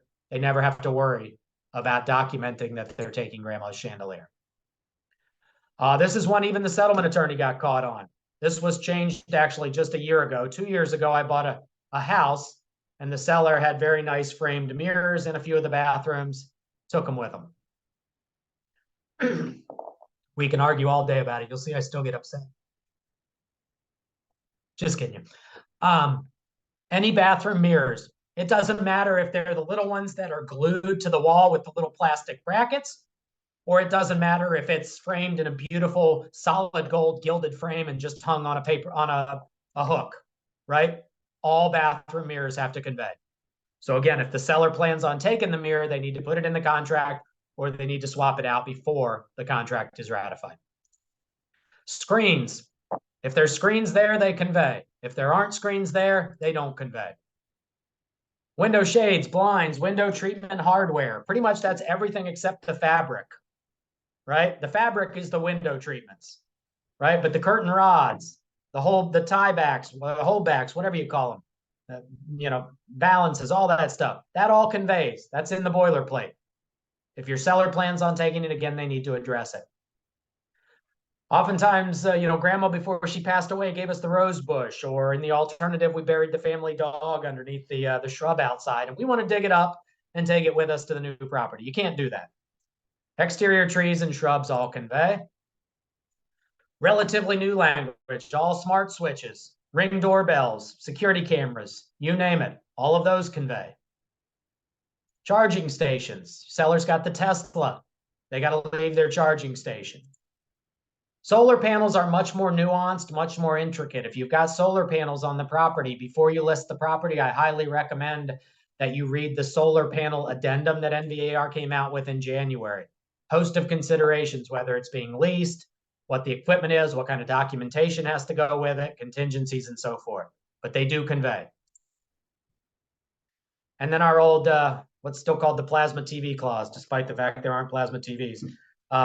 Surface and wall-mounted electronic components and devices do not convey. That means that the TV doesn't convey. However, all related mounts, brackets, and hardware does convey. So I get to take my TV, but I've got to leave the bracket. All right? My recommendation to you is to say that all surface and wall-mounted electronic components and devices do convey. And the reason for that is the buyer likes it because they move in and the TV's already set up. And Mr. Seller loves it because he gets to sell the property and then he gets to go to Costco and buy a brand new TV that's infinitely better than the one that he's had on the wall, right? But absent that, wall-mounted TVs don't convey. The items marked yes below are currently installed and offered, right? I highly recommend that you review every yes and no box with your seller prior to ratification. Because inevitably, the one that comes up all the time is washer and dryer. In Virginia, we leave our washer and dryer, right? They're like abandoned children. We don't want them anymore. But in most of the country, the washer and the dryer is like luggage. Like you have it for life.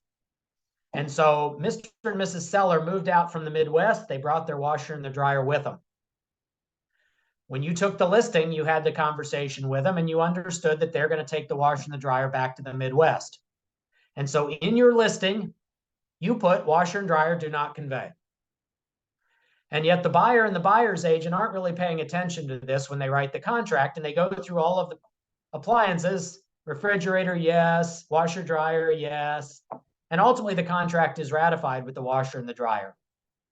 And the buyer gets in to do the walkthrough, and of course, it's not there.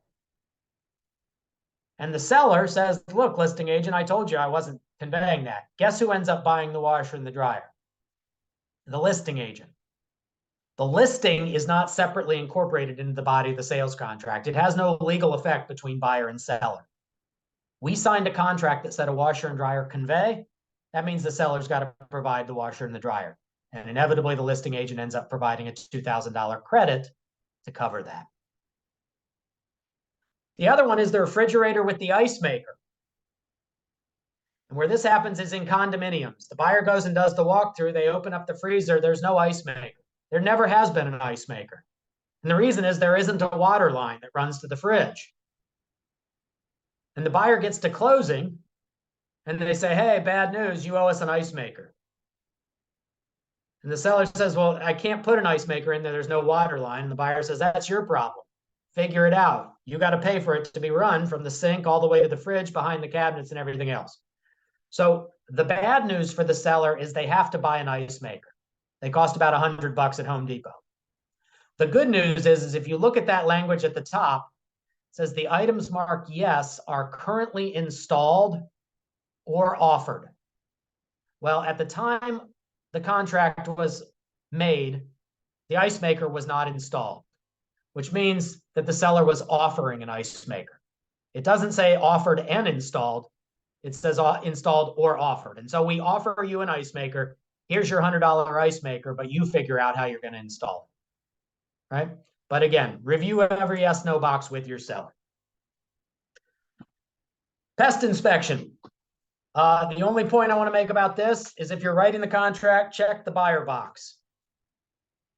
You may say, why would I want to pay $50 for pest inspection if the seller's willing to do so? You know, all this contract requires is that a report be provided. And then who's going to pay for it? If the seller gets an inspection done and a pest inspector says, yeah, you got problems. Seller says, well, that's no good. And so they go and they dig up the mulch and they take it elsewhere, and then they hire somebody else to come in.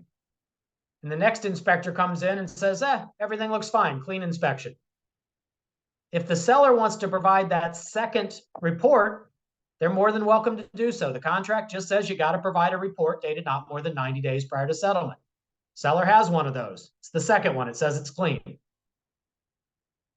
If by contrast we've chosen the first box, buyer at buyer's expense, whatever that report says, if the buyer likes it, they can use it. If they don't like it, we could have another inspection done, right? We have the right.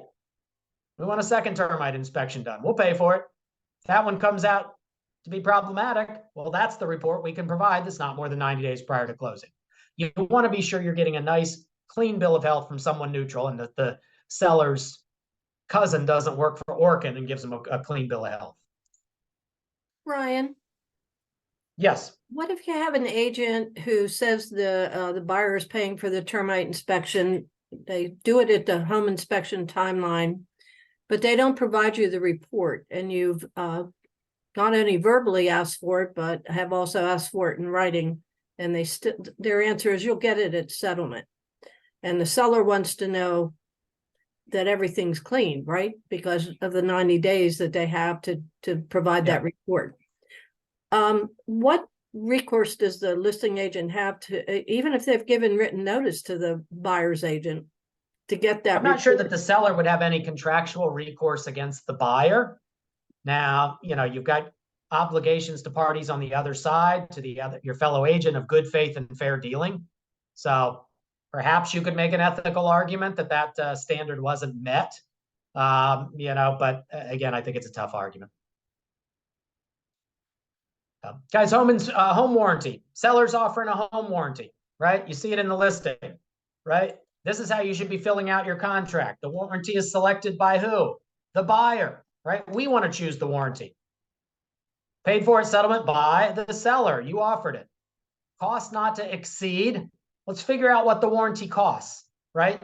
This may not be the standard warranty. We may have a 10,000 square foot home with a pool, a jacuzzi, multiple HVAC systems.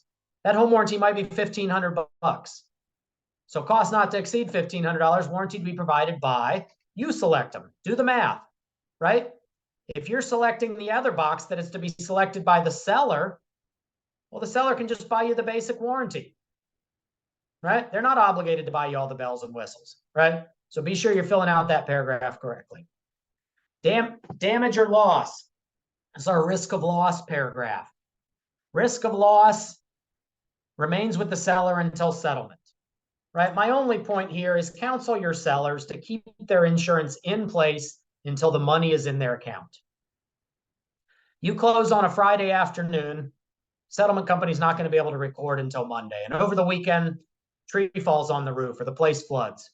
You can bet that the buyer will be in my office first thing on Monday morning trying to tell me, do not record that deed. We don't want this house. There's a tree that fell on it. Or the orange line broke in the There you go. Right. The Orangeburg pipe, if you live down on the Parkway. Right. Thank you. So any of those items, right? We want to be sure that that doesn't end up being your seller's responsibility. And if they've canceled their insurance on Friday, the one thing for certain is that the insurance company will likely say, sorry, you canceled the insurance on Friday. This happened on Saturday. We're not responsible. And you'd far rather have the seller's insurance company and their deep pockets involved in this dispute than you would have the buyer, or excuse me, the seller on their own. All right. All right. We're home stretching it here, guys. Our title paragraph. Seller will convey title which is good, marketable, and insurable. Title may be subject to easements, covenants, conditions, if any, as of the date of ratification. Okay, the important language here is marketable, right? So marketable in our parlance means free from threat of litigation. So you've got a property and you've got a fence that's 3 feet over the lot line. Maybe it's been there for 50 years, right? But there's nothing formal. There's no easement that's been ever drafted. We can make an adverse possession argument, but adverse possession isn't just something you declare, right? It's a formal process, and only a court can declare that property has become owned by someone who has adversely possessed it for over 15 years continuously and adversely and on, right? So that fence or that shed that's 3 feet over the lot line, that's not marketable. It's not free from threat of litigation. We had a transaction a number of months ago where the buyer had no financing contingency, but their financing fell through, and so they couldn't close. It was a sizable earnest money deposit, expensive property, and so the buyer lawyered up in an effort to mitigate their damages. And the first thing the lawyer did was check, do we have a ratified contract? Yes. Was the contract inadvertently voided by action or inaction of the parties? Nope, still got a valid contract. Okay. Was title marketable? So they went through all of the title work. They went through the covenants that affected the property, and they went and had a survey done on the property. And what the survey revealed was that there was an encroachment. That encroachment made the title not free from threat of litigation. And so the very crafty buyer's attorney made the argument to say that this was mutual breach, that while the buyer was unable to close because their financing fell through, at the same time, it would have been irrelevant because the seller was unable to convey marketable title because of this encroachment. They ultimately resolved it. They avoided litigation, but the buyer's liability was far, far less than it would have been, but for that shed that was a couple feet over on the neighbor's property line on this very sizable lot. So if you have an existing encroachment, you can roll the dice that this isn't going to be a problem. But ideally, you provide a copy of the survey to the buyer so that they're aware of it. And then you also need to address the title paragraph language to state that the purchaser takes the property subject to the encroachment on the attached survey, and you attach the survey to the contract. Or in the alternative, move the fence or the shed if it's just the Home Depot version. But recognize that that may well create a marketability concern that could give the buyer the opportunity to walk. Special assessments. If you're listing a condo, right, make sure there are no special assessments. Any special assessments against or affecting the property on the settlement date, the seller has to pay in full. So if the association has just levied an assessment, over the next 3 years, we're going to charge you $200 every month. That's a total of what, $7,200 over those 3 years that you'll pay in full over those 3 years. Seller has to pay that full $7,200 at closing. This is not Virginia law. Seller has every right to put it in the contract that the buyer will be responsible for paying the special assessment from the settlement date forward. But in the absence of it, the seller is going to be $7,200 light, and they're not going to expect it. They're going to be very angry at you, their listing agent, as a result. So you're listing condos, make sure there are special assessments. Joan, I'll catch you after the fact. I got to keep going. Because I'm behind. I'm sorry. Any notices of violations of county and local authority. This means a building code violation. It does not mean that the property be sold up to code. So if there are open permits or improvements that were made in the absence of a permit. There's nothing in the contract that requires the seller to address that. The only thing the seller is obligated to do is to resolve any active building code violations, right? That means the municipality has come out, they put a big sticker on the deck and said, you've got 4x4 on your deck, you need 6x6. That's a violation. But the fact that we built it with 2x4s is irrelevant. If you want that resolved, that's home inspection. Condo and HOA, I get a lot of questions where the buyer receives the HOA or condo documents, and their response is, do I have to ask the seller to fix the violations? The answer is no. The seller already agreed to fix the violations when they signed the contract.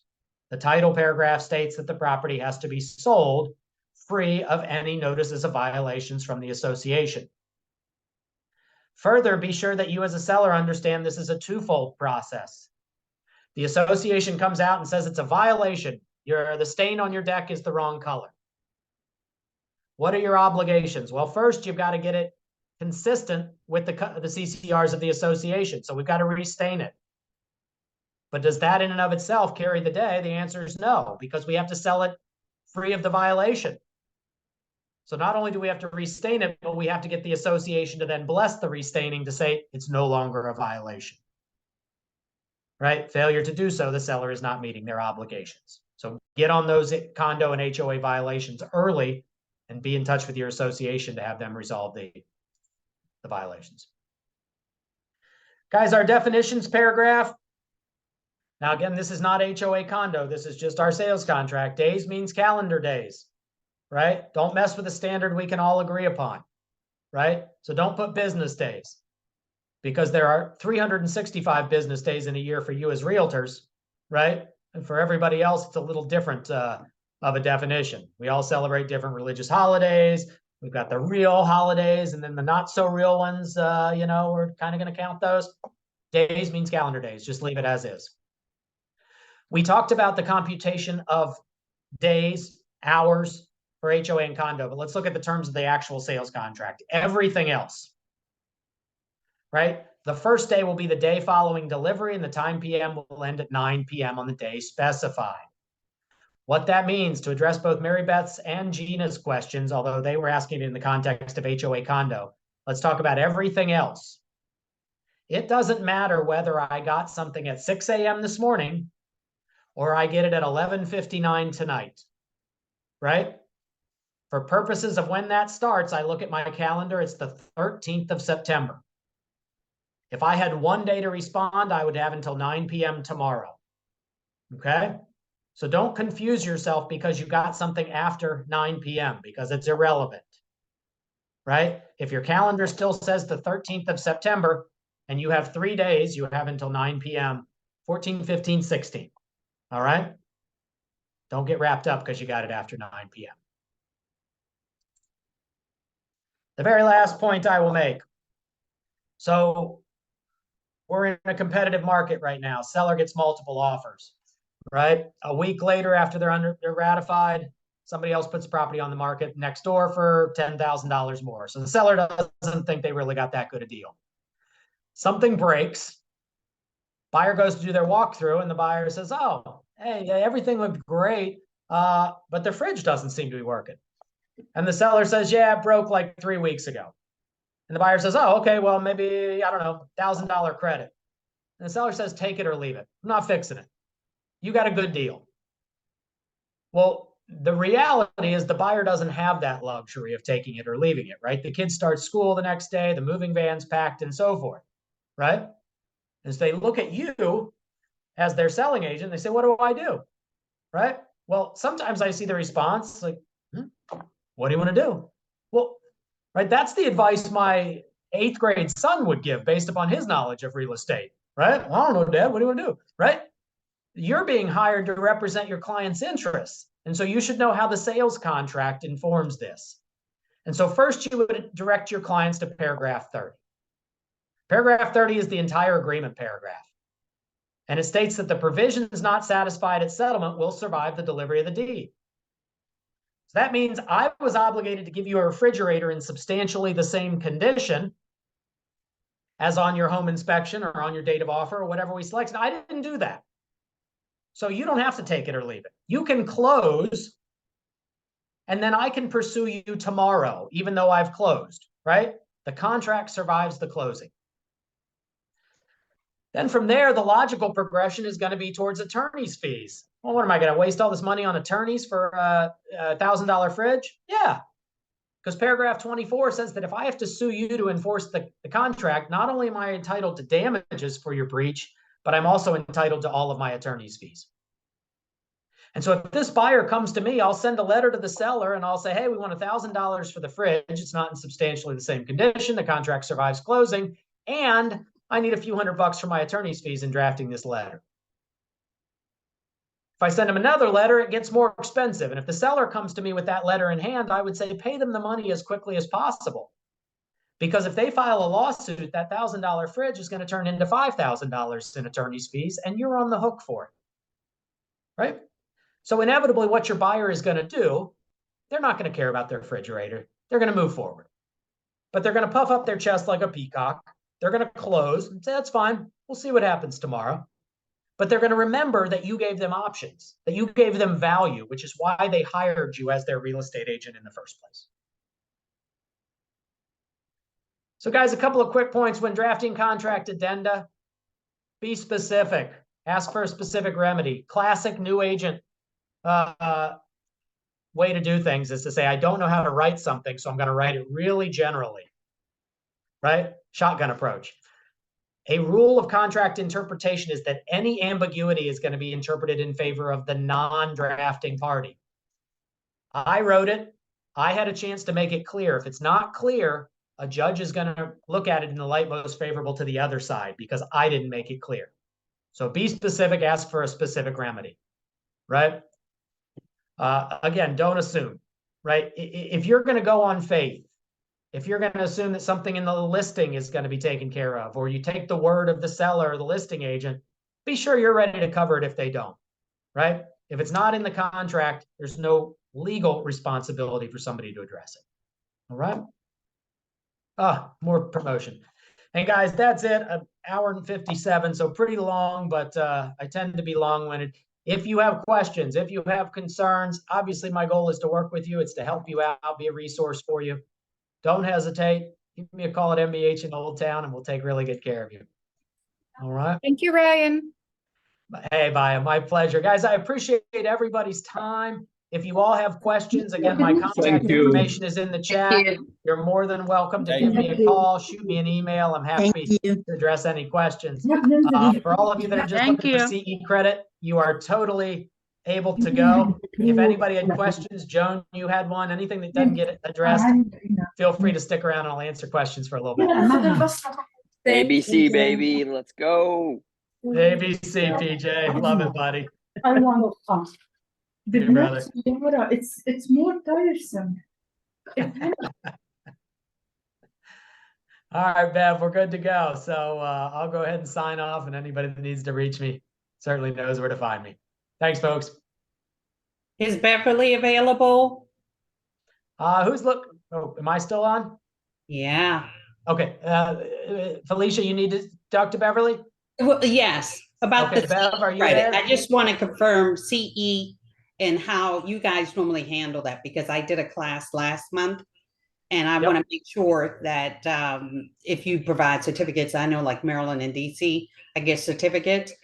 How do you guys normally handle that so that I stay, you know, up with what Virginia is going to request for the renewal? Bev, I'll let you address the protocol, but Perfect. I know Felicia, you can probably look on D4's website, D4 license lookup. Okay. And you'll be able to see the credits here very shortly. You'll be able to see the one for your class last month. But Bev, do you have any other intel? I don't know if Bev's there because she is at the FAR convention. Well, that's fine. You answered my question, so I'm good. I'm all good. Yep. Felicia, for your one a month ago, go ahead and go on D4's website, license lookup. If the one from a month ago was through MBH and it's not there, let me know. Just call MBH in Old Town and I'll take care of it for you. For this one, maybe give it about a week or so. And then if it's not there, just let me know. Awesome. Thank you so much. Have a good one. Have a great one. This is Michelle. This is another Michelle. I had a quick question, and someone had put it in the chat when we were talking about the D4, the disclosure statement. Yes. And someone had asked, like, because you were saying not to send it back as the listing agent. Someone had put in the chat, someone had put in the chat, well, what if it's already, as the buyer agent, sorry.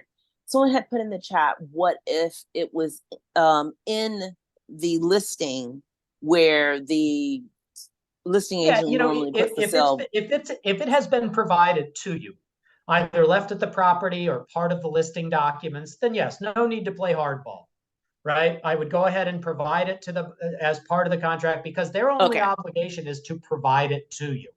Okay. The fact that the buyer is signing it is more of the buyer's like, that's how we just document that the buyer got it. But there's no requirement in the Residential Property Disclosure Act that the buyer actually sign it. So we could substantiate that it was provided and so forth. What I'm referring to is just that it just never surfaces at all. But yeah, again, we don't need to play hardball. But more importantly, on the listing side, the contract just comes over. Then there we would want to document it. I would want to contact the buyer's agent and just say, hey, look, this wasn't part of your contract. I just want to confirm your buyer did receive it. We had a stack of them at the property, or it was in the listing documents, that kind of stuff. If you could have your buyer sign it and just send it over to me, I'd be grateful. Okay. That's great. I just wanted to clarify that. Thank you very much. Oh, you got it. Lots of good information. I appreciate your help. You bet. Have a good day. Take care. Bye. Hi. All right, guys, signing out. Have a great one.